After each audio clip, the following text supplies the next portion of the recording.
NSB,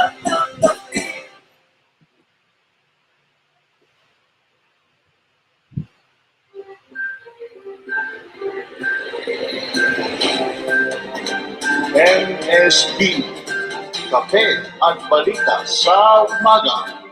Hatid sa inyo ni Kuya Dong.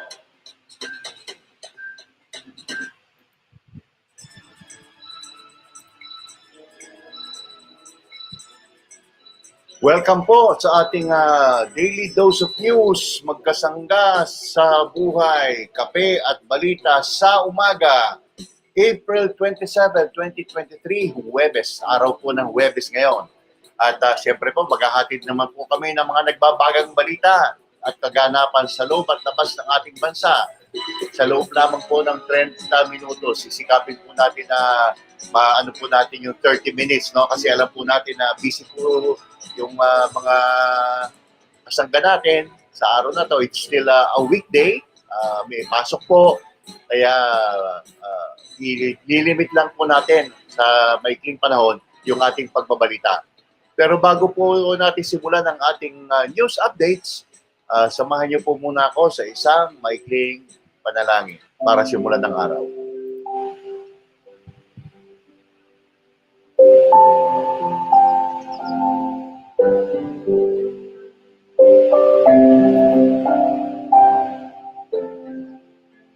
Sa ngalan ng Ama, Anak, Espiritu Santo. Amen.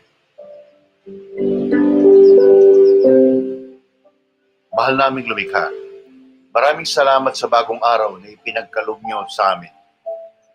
Sa mapayapang gabing lumipas at sa patuloy na pagbuhos ng iyong mga biyaya sa amin at sa aming bayan. Naway ipagkaloob mo pa sa amin ang lakas at tibay ng loob upang mapaglabanan ang kasamaan at manatili po kami sa paggawa ng mabuti sa kapwa at pagsunod sa inyong itinurong tamang landas. Lahat ng gawain namin, inaalay namin sa iyong anak na si Jesus, na aming Panginoon. Amen. Sa ngalan ng Ama, Anak, at Espiritu Santo. Amen.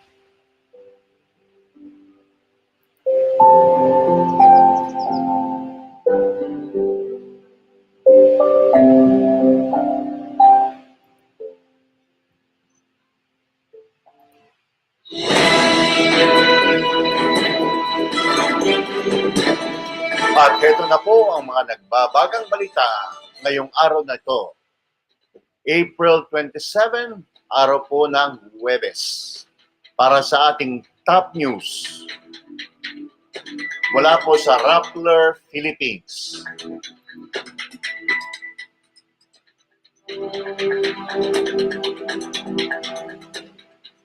Drug war widows rejects police probe.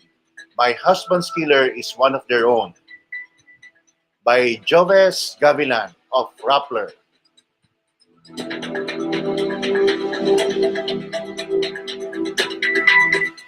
Rodrigo Duterte's violent war on drugs transformed evenings in the Philippines from quiet endings of busy days to horror punctuated by gunshots and screams. These nightly incidents in the poorest communities across the country unfolded so similarly that residents already knew exactly what was about to happen. The sight of roving multicab, meaning another anti-illegal drug operations, was about to take place. That police would swarm one of the houses, that one or two of their neighbors would not survive the night. In between this, they would hear begging, and from the police, nanlalaban na naman siya. He fought back. But there were also nights when deaths would be prefaced by the presence of a stranger. This familiar visitor was sometimes seen walking along narrow alleys or plying busy streets on a motorcycle. He usually wore a cap and dark clothes, enough to blend in the shadows that marked the walls of shanties where below minimum wage earners rested before another day of hard work.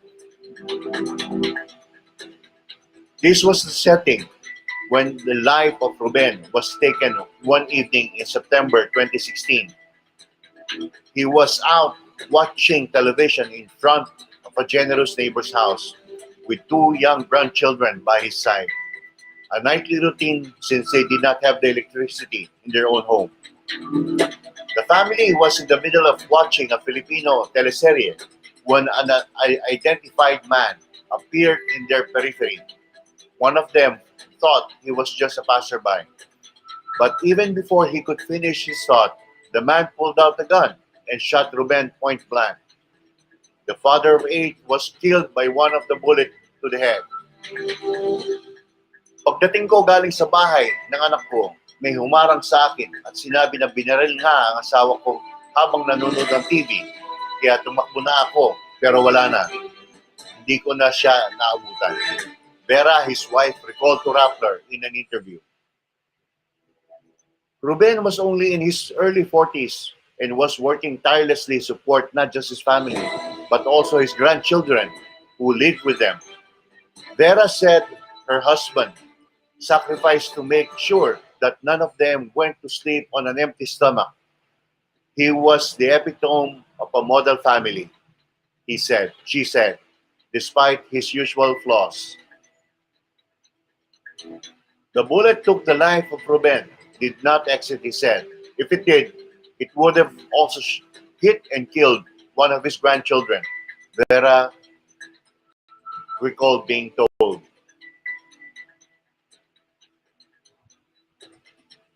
Siguro hinayaan na lang niya at ang Panginoon na hindi na lumabas para siya na lang talaga ang mamatay at hindi ang apo namin na napakabata pa, she said. We know it's police.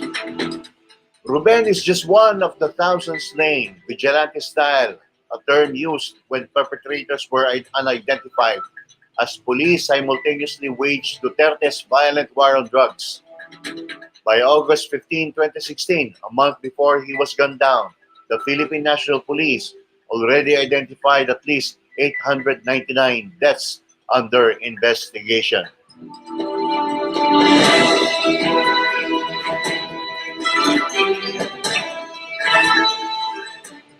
Then PNP Chief and now Senator Ronald De La Rosa, the architect of the drug war, tagged DUI as those just found floating along canals, dumped along roads with their hands tied, their faces, eyes, and mouths taped. Also those killed by riding in tandem or were just shot. This number would eventually balloon to thousands as Duterte continued to yet yell kill orders from the presidential pulpit. He left office with a death toll of 6,252 in police operations alone, while human rights groups estimate the number to be between 27,000 to 30,000 to include victims of vigilante-style killings. It did not matter whether or not Ruben was killed by police. All deaths, his wife insisted, were born out of Duterte's order to slaughter his own countrymen. A day before Ruben was shot, Duterte said the killings of suspected drug users are justified because they cannot be rehabilitated anymore. What's your problem about killing people, criminals destroying the next generation? He told critics on his drug war. But Vera remains unwavering in her belief that police killed her husband. Their neighbors said the suspect's face was familiar, perhaps among the state agents who routinely roamed the place, one said. Another recalled seeing the man riding his motorcycle around the neighborhood. A few weeks after Ruben's burial, his family was awakened by loud knocks. It happened twice, and both times no familiar voice followed. When it first happened, the entire family discreetly slipped through a narrow opening and into the house of a relative to elude whoever was waiting outside. The second time, the other children desperately urged their mother to leave their home and hide. Natakot kami talaga kasi ang nasa isip ko noon ay baka ito na, babalikan na ako. Baka isusunod na kaming lahat, Vera said. Iniisip ko yung mga anak ko. Kung mawawala na rin sila ng nanay, ano na ang mangyayari sa kanila? Vera heeded her children's request and went away long enough to let the heat die down. They had to grieve for her husband while separated by distance, a sacrifice they had to be made to prevent their children waking up one day as full orphans. Vera eventually went back and took the reins as both breadwinner and homemaker. She was left to raise her children alone, an all too familiar predicament for many of the Philippines' widows left behind by victims of the Duterte's drug war. Napakahirap na po ng buhay kasi kay Ruben lang kami umasa. Kaya namasukan na lang ako kasi hindi naman pwede na walang makain ang mga anak ko. Pero nahirapan din ako. Kaya nagtayo na lang ako ng maliit na tindahan para kahit papano may panggasto, she said. Why would I trust them? Ruben's family tried to live a normal life after his death, but trauma and fear permeated their everyday. Inside their home and among themselves, a hole made itself more and more apparent as years went by. 3 years after, in 2019, police visited their home and asked to see Vera. The mere sight of the police was enough to scare the widow, since people in the community continued ending up dead in the operations. But she was also more confused. Why only now, after all this time? The family did not even hear from police in the immediate aftermath of Ruben's killing. Vera said that the police who approached her did not show results of an investigation, nor assured the family that they investigated Ruben's death. The men in uniform just asked one thing: do you want us to help you solve what happened to your husband and file a case? The police reportedly had with them a waiver indicating that the signatory would no longer pursue a legal case. Instead of information that could have helped Vera choose the best course of action, they had her make a decision right at that very moment. Sabi ko na lang sa kanila na hindi na ako magdedemanda kasi wala naman ako kakayahan at iniisip ko ang kapakanan ng mga anak ko, she recalled. Pinirmahan ko na lang na hindi na ako magrereklamo. Hindi na raw ako magdedemanda. Wala na akong gagawin na kung ano. Vera's experience is not unique. The Philippine Human Rights Information Center, a civil society organized that has documented the drug war, recorded at least 13 families who were in similar incidents over the years. Only one family did not sign the waiver. At that point, Vera was already in touch with other groups that have been assisting other drug widows. This was a bid to counter the lack of accountability and transparency under the Duterte administration, an effort to put on record the bloody violence that the former president unleashed in the country. Vera said she trusts these lawyers and human rights workers more than any government institutions. At the end of the day, her lack of trust lies in the reality that the police who claimed to want to investigate her husband's death were behind the legitimate police operations that have killed at least 6,252 people since 2016. They were only the ones whom Duterte promised to protect against liability in the conduct of the drug war, a vow he often repeated throughout his administration. In June 2022, 2 weeks before his term ended, Duterte publicly said that he takes full responsibility for it all, even ordering his men to tell it that it was him who ordered the killings. Paano ka magtitiwala sa mga pulis kung ganyan ang ginawa nila? Hindi lamang sa asawa ko, yung walang awang pagpatay sa ibang tao, sa ibang mga tao pa, Vera said. Alam ko naman sila ang pumatay sa asawa ko. Buong loob ko na sila ang nasa likod noon. So, habulin ko yung pulis na nasa paligid lang din namin, Vera added. Pinning hopes on ICC.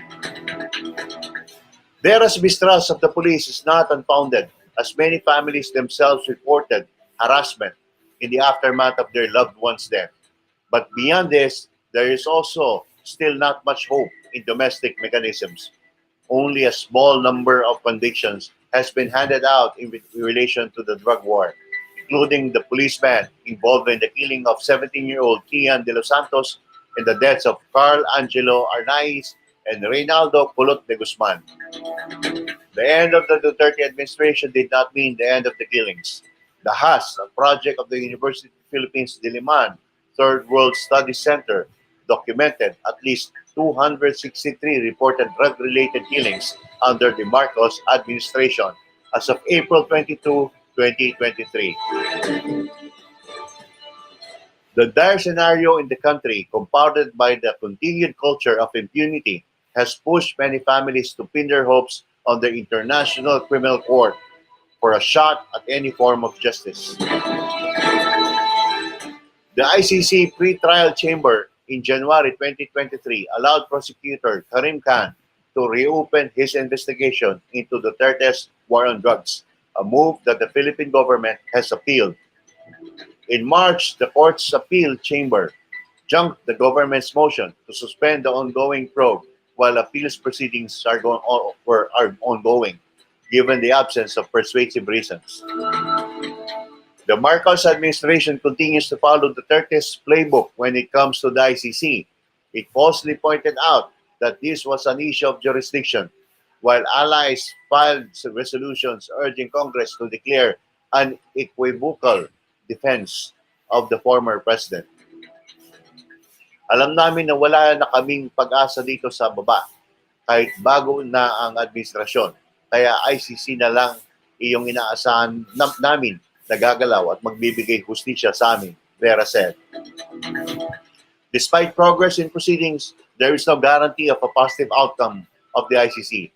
The court has its own fair share of criticism, including being notorious for long timelines.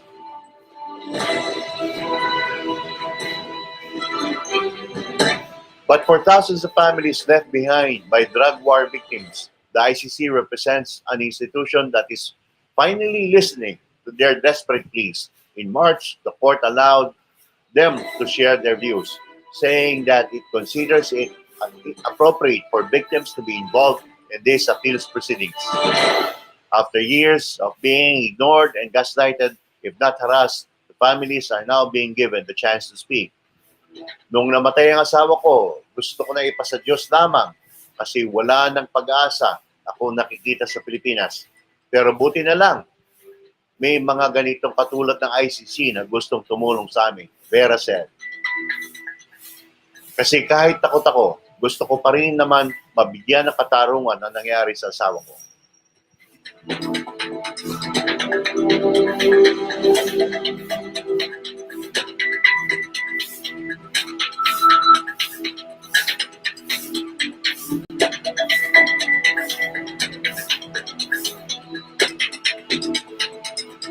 On to our next.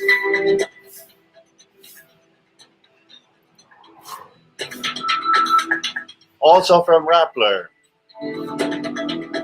DOJ starts process to designate Arnie Teves a terrorist by Inday Espina Barona from Rappler.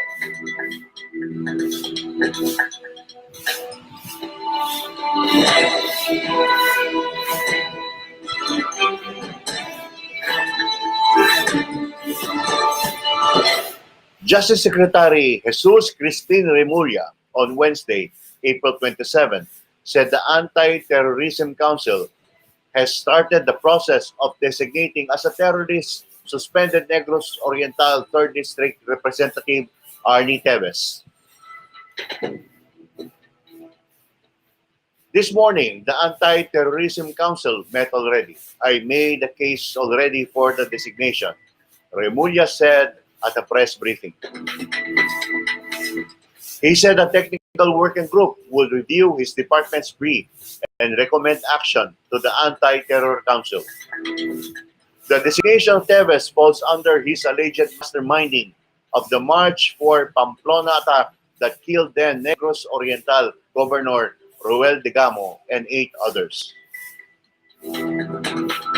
I made a case. I told them why, Remulla added, referring to provisions of Republic Act 11479 or the Anti-Terrorism Act of 2020.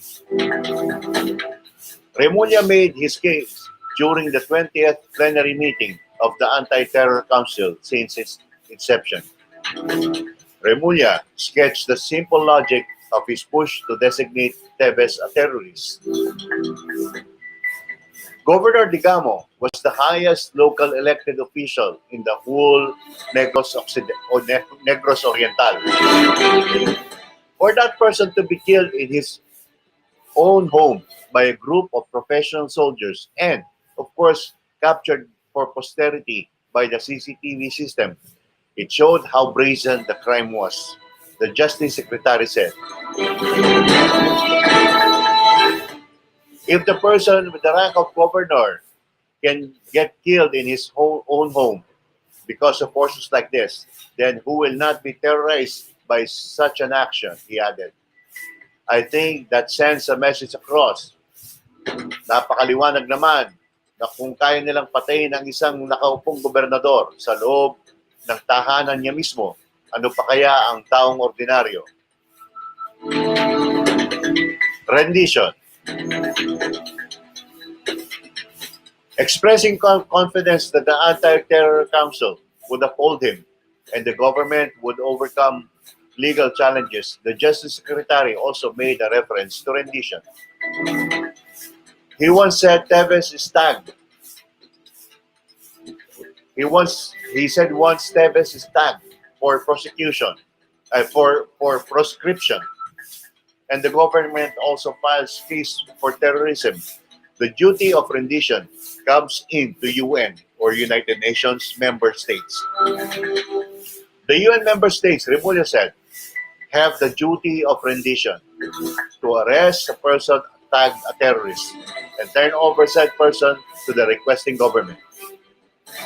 In upholding most of RA 11479, the Supreme Court struck down one provision, the foreign mode of designation, which is adopting a designation made by foreign jurisdiction.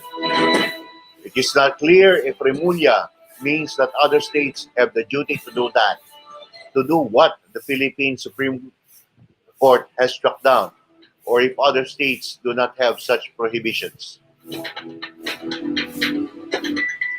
The Philippines and many allied states have extradition agreements, but these come under a different law with complex processes to ensure protection of the rights of foreign detainees and fugitive Filipinos hiding abroad. Confident, Remulla said he is able to answer questions raised during the council meeting. We're prepared for legal challenges because there may be people who want to legally challenge the use of the anti-terror law for this purpose, he added. The terrorist designation, he added, would let the Anti-Money Laundering Council move fast in freezing Tevez assets. And the means these assets are moved or earned or kept. Remulla said at least 3 other members of what he called the Tevez Criminal Group or Tevez Criminal Organization would also come under the process designation. The National Bureau of Investigation is still reviewing the involvement of Congressman's brother, Pride Henry. Pride who tried but failed to unseat the state governor, Ruel Digamo, owned the sugar mill where many weapons, ammunition, and millions of pesos in cash were recovered during the raid. Remulla said complaints for multiple murder, multiple frustrated murder, and multiple attempted murder will be filed very soon against the congressman. He said the criminal cases and the terrorist designation are separate but will be pursued at the same time. One does not stop the other, he said.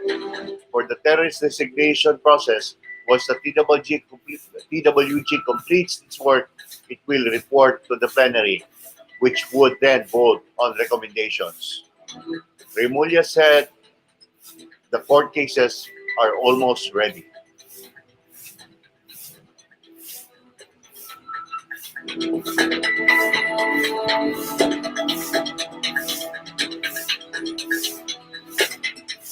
On to the next top news, also from Rappler.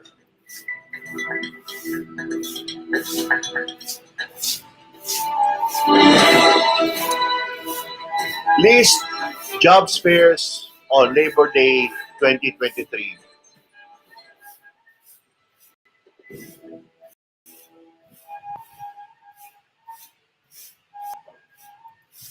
Tens of thousands of jobs are up for grabs in various job fairs nationwide on Labor Day, May 1. I-ready na po yung inyong mga resume, mga kasangga.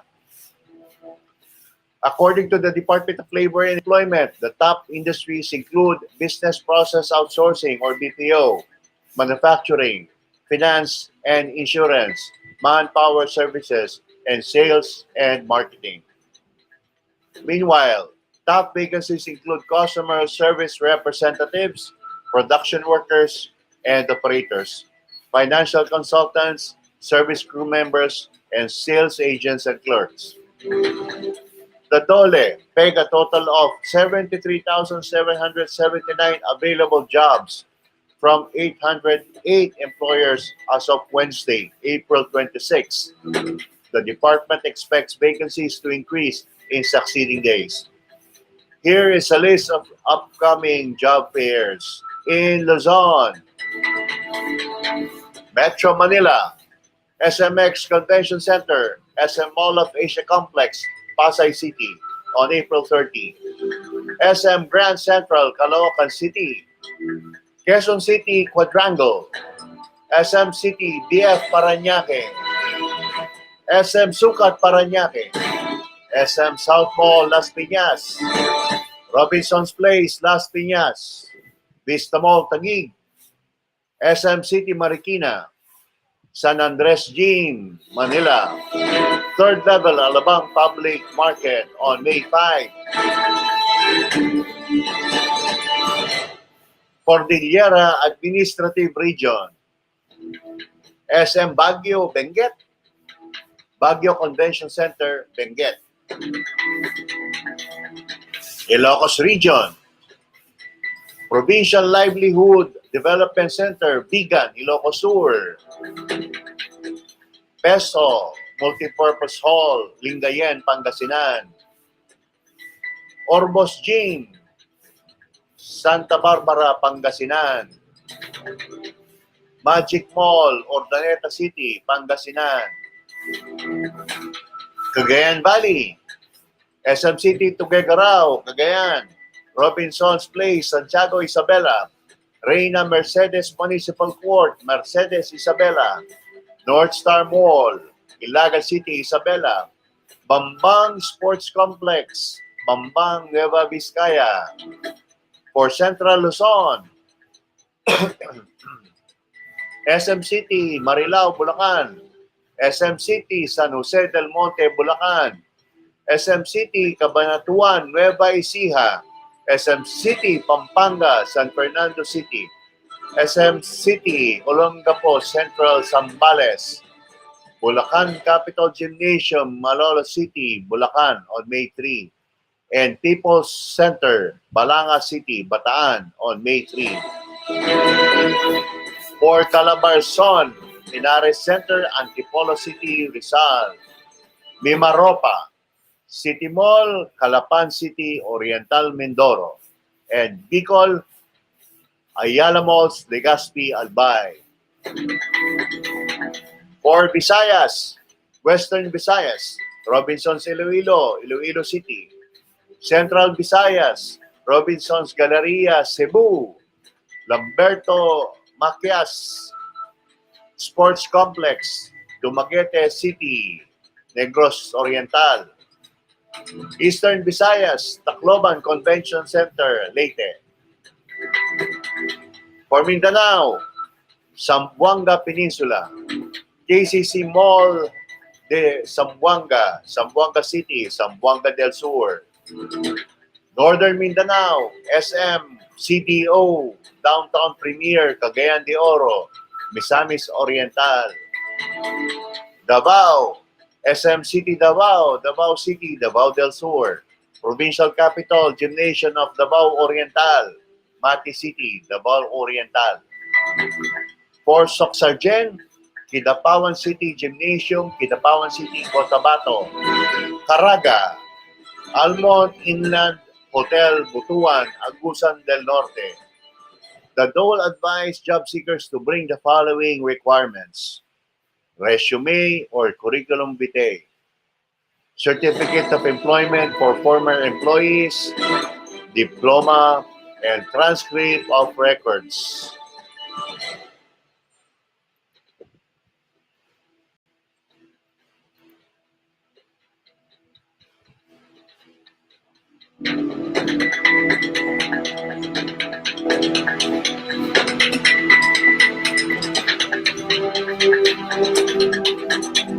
On to our global news.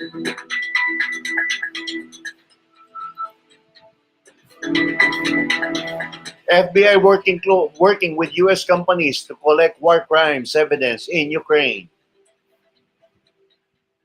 From Rappler.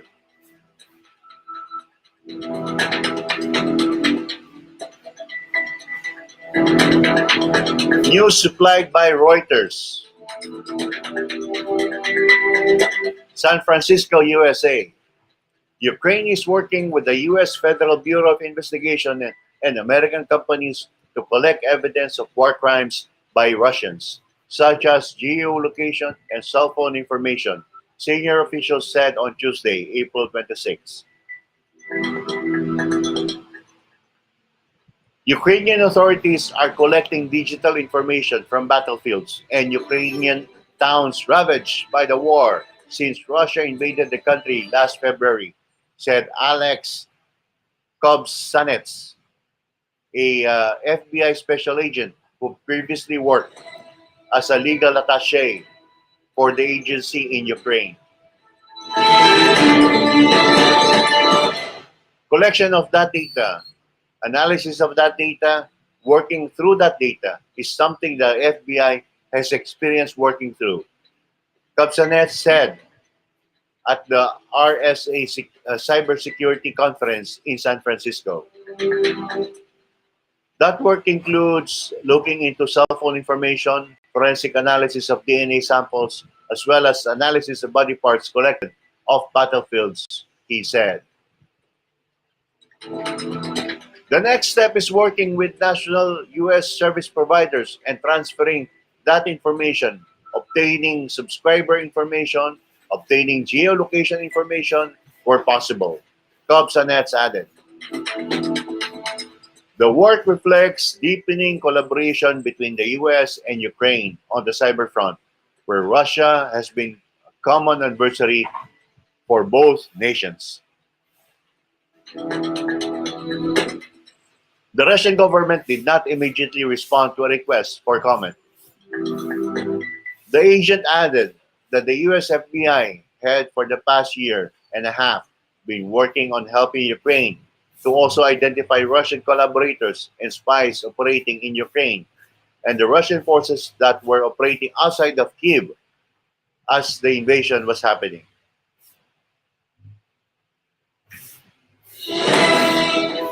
U.S. security companies and officials have been a major partner of Ukraine in its efforts to fend off Russian cyber attacks, which it has battled since at least 2015.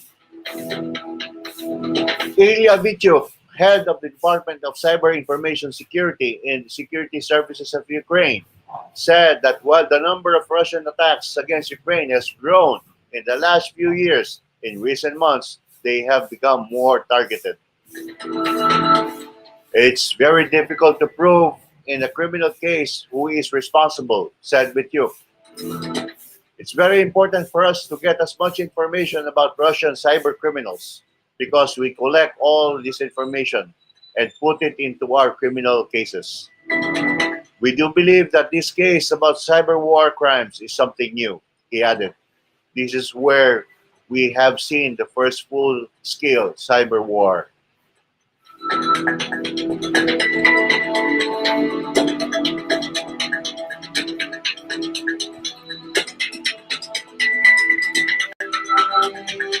Our next global headline: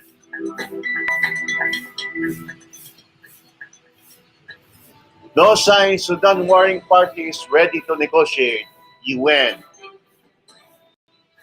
As reported by Reuters through Rappler. United Nations. A U.S. brokered ceasefire in Sudan appears to be partially holding, but there is no sign the warring parties are ready to seriously negotiate. The UN's Special Envoy on Sudan said on Tuesday, April 25. This suggested that both think that securing a military victory over the other is possible. Envoy Volker Pertes told the UN Security Council, this is a miscalculation. Fighting broke out between the Sudan Armed Forces and paramilitary Rapid Support Forces on April 15. Both parties agreed to a 72-hour ceasefire beginning on Tuesday after negotiations mediated by the United States and Saudi Arabia. It seems to be holding in some parts so far. However, we also hear continuing reports of fighting and movement of troops, said Pertes, who spoke via video from Port Sudan. UN Secretary General Antonio Guterres described the violence and chaos in Sudan as heartbreaking. The power struggle puts Sudan's future at risk and could cause suffering for years and set back development for decades, Guterres said.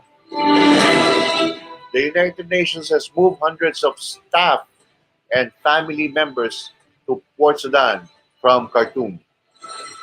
The United Nations plans to establish a hub in Port Sudan to continue working in the country where, even before the violence broke out, nearly 16 million people, one-third of the population, were in need of humanitarian aid.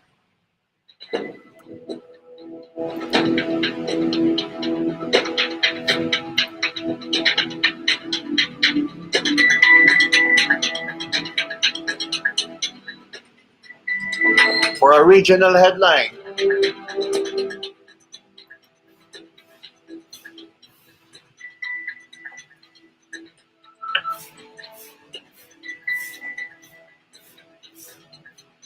from Inquirer.net,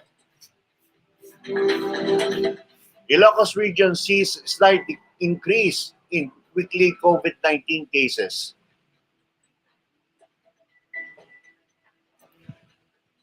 Reported by John Michael Mugas for Inquirer.net. Lawag City, Ilocos Norte.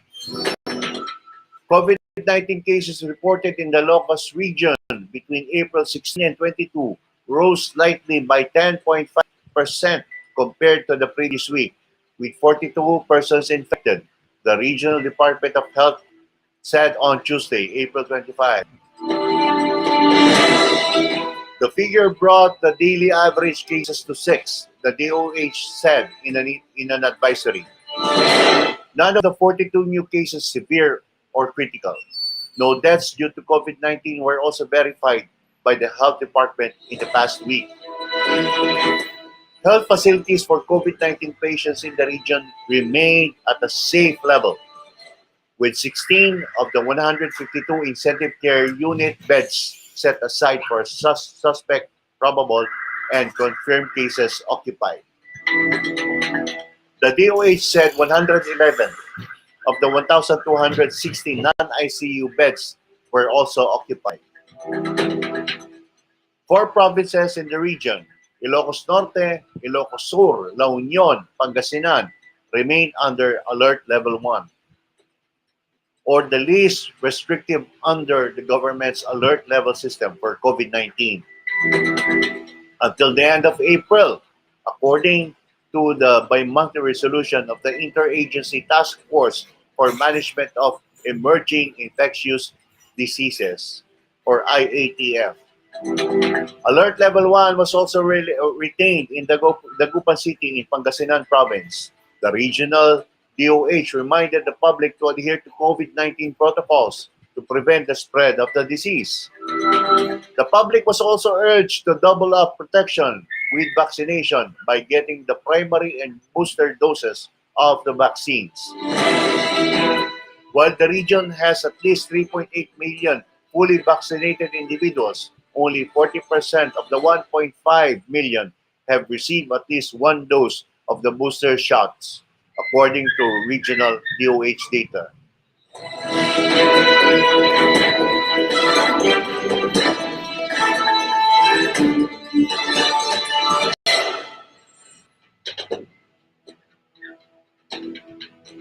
Moving on to sports.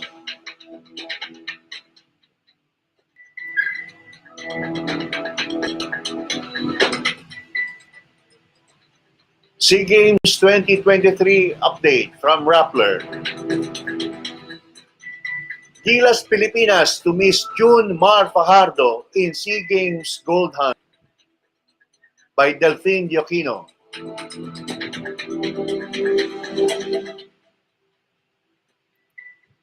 The last remnant of Gilas Pilipinas' shocking silver medal finish in the Southeast Asian Games will no longer take part in the Philippines' redemption bid. National team head coach Chot Reyes said on Wednesday, April 26, that June Mar Fajardo has been ruled out for the upcoming SEA Games to be hosted by Cambodia in May as he continues his recovery from a knee injury.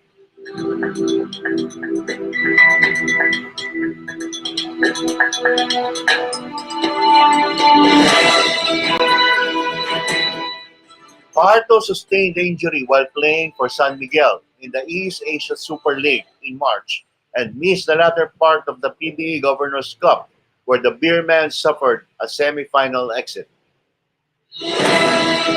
He is not 100%, so why risk it, right? We don't want something bad to happen to him, said Reyes in a mix of Filipino and English. Fajardo was one of the few bright spots when Gilas Pilipinas failed to bring home a 14th straight gold medal following a stunning 85-81 loss to Indonesia in the Vietnam SEA Games last year, scoring 20 points in the defeat. He and TNT guard Roger Pogoy were the only two holdovers from the Vietnam squad included in the 28-man pool for the Cambodia SEA Games. The two, however, were bitten by the injury bug in the lead-up to the regional showpiece, with Pogoy going down with a fractured finger during the Governor's Cup finals. Reyes said the team is preserving Fajardo for the FIBA World Cup, which the country will co-host with Indonesia and Japan in August. The big picture is the World Cup. We don't want to jeopardize Junmar's readiness, Reyes said. Without Fajardo, Reyes leans on the likes of Christian Standhardinger, Brandon Ganueles Roser, and Mason Amos, and Mike Phillips to plug the hole in the middle. Gilas Pilipinas will enter training camp at the Inspire Sports Academy in Calamba, Laguna on Sunday, April 30, before the team flies to Cambodia on May 6. The SEA Games basketball competition will run from May 9 to 16.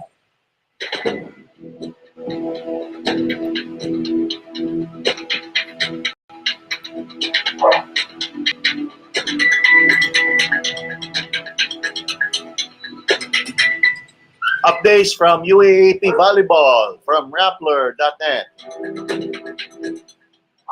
NU beats UST, gains huge boost for Final Four, twice to beat by JR Isaga.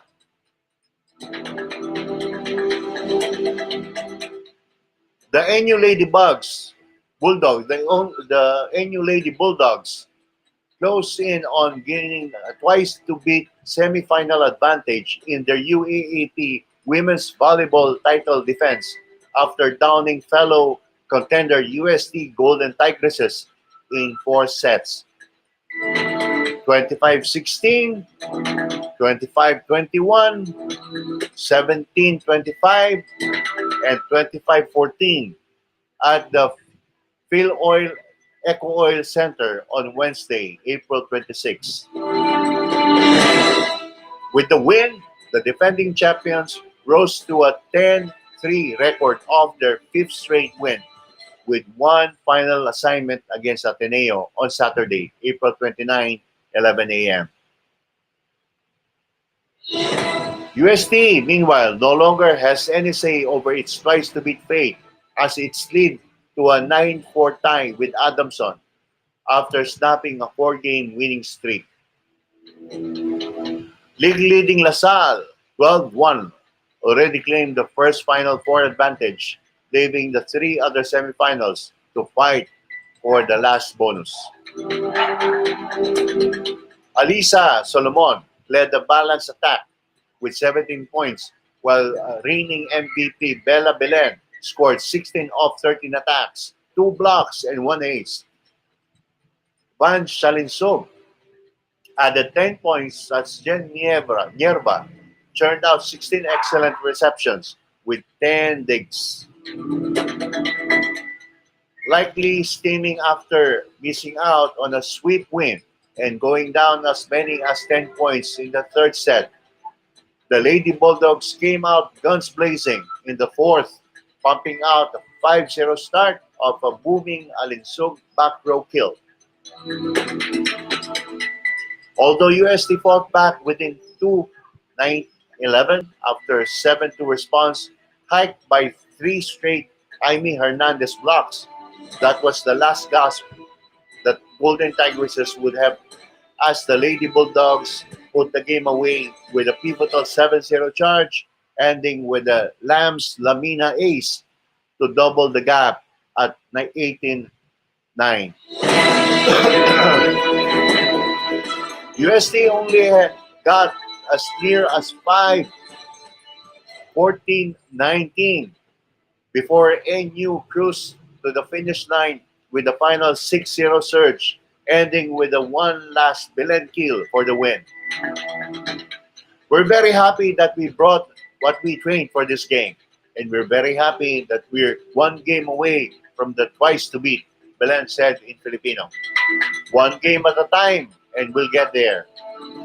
MVP candidate Aya Laure snapped a white-hot 3-game run on scoring 27 points or more and settled for just 17 points, still a game high, of 15 tacks and 2 blocks, while running mate Jaime Hernandez tailed the game best 5 rejections to spike her 14-point tally. UST wraps up its elimination round with a lopsided match against the reeling UP Fighting Maroons on Sunday, April 30, 3 p.m.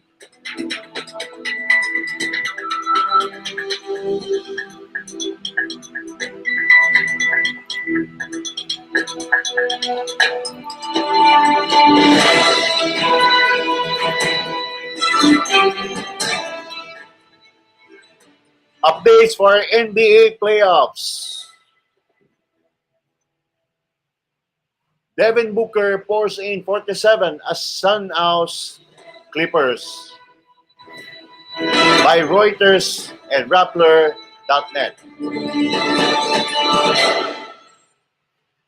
Devin Booker scored 47 points, including 25 in the third quarter, as the Phoenix Suns roared back from a double-digit second-half deficit and advanced to the Western Conference semifinals with a 136-130 series-clinching victory over the visiting Los Angeles Clippers on Tuesday, April 25.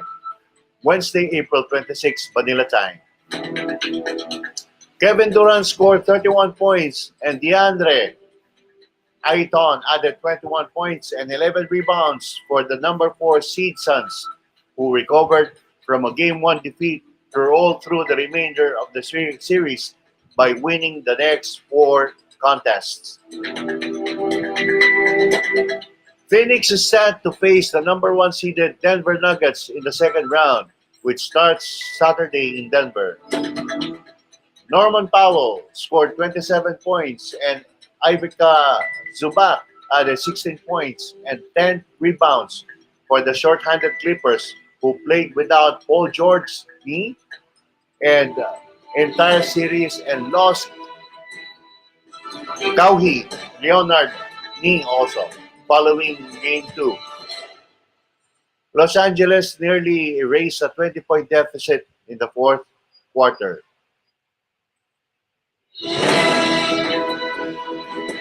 Mason Plumlee had 20 points and Russell Westbrook added 14 for the Clippers, who were considered a title contender at the start of the season, but lacked consistency as George and Leonard struggled with injuries.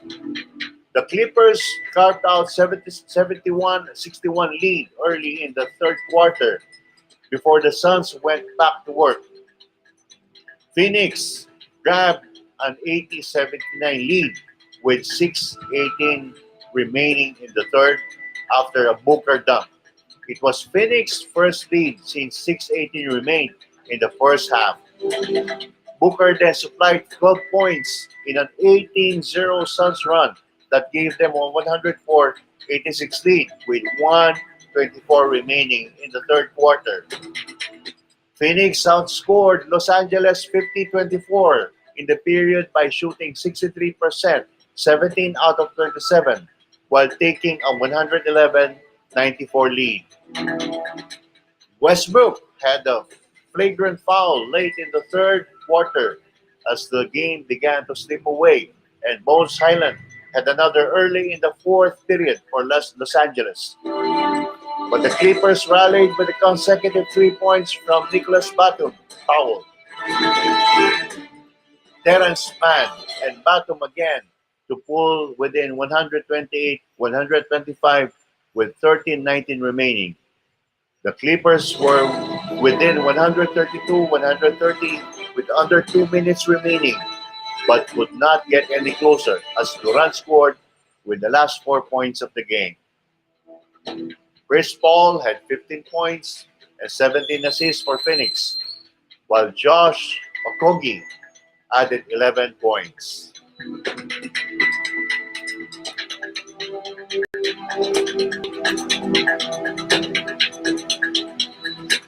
So that concludes our news updates for today,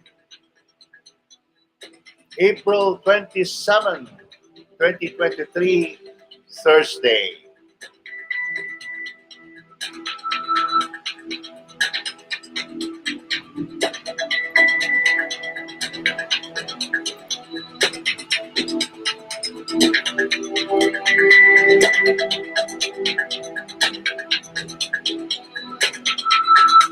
So shout out po muna tayo sa mga nanood. So we have Gads, paring Gads watching, and our admin Marisol also is watching. Si Ate Ted, Tiray Taginis is watching. Good morning, Presto. Good morning din po, Ate Ted. Malapit ka na pong umuwi. So magandang umaga na lang po sa lahat, mga kasangga, mga kasama.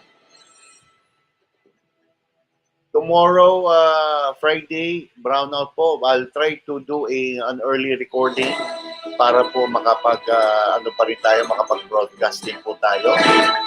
So, sisikapin ko po. No promises though, but I'll do my best.